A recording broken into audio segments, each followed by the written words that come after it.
جواز المتعة منتشر عند الشيعة في إيران والعراق، فأحب أقول لكم إن هو موجود عندنا هنا في مصر بس اسمه الجواز السياحي. وبعض السنة قالوا بجواز المتعة. دي نقطة. النقطة إن في نقاط ثانية اللي هي حتة علماء السنة قالوا بعضهم قال مين زي مين؟ أبو يوسف صاحب أبو حنيفة. مين قال؟ قال ونكاح المتعة والنكاح المؤقت جائز. حضرتك فين كتاب؟ عشان بس أبقى فاهم. في الكتاب أبو حنيفة. كتاب أبو حنيفة فين؟ ما أنا خرج مش في كتاب اسمه خرج؟ ماشي كتاب الخراج، لكن فين في كتاب الخراج؟ بدور عليه شوف. حاضر هدور.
بين مؤيد ومعارض ظهر ما يسمى بزواج الويك إند الذي عاد في الأيام الأخيرة إلى دائرة الجدل، وذلك بعد طرحه في مسلسل ليه لا، ومن قبله مسلسل كامل العدد.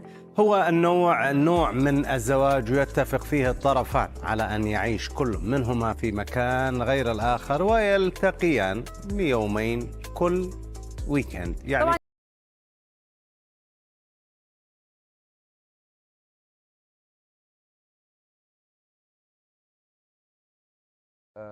رحنا الحومدية وشفنا حادثة بالظبط أو حالة من اللي بتحصل الجواز السياحي. البنات ازاي بيتجوزوا عن طريق الجواز السياحي في الحومدية، فعملنا تقرير كده مبسط هنشوفه ونرجع نتكلم مع بعض بقى عن كل حاجة.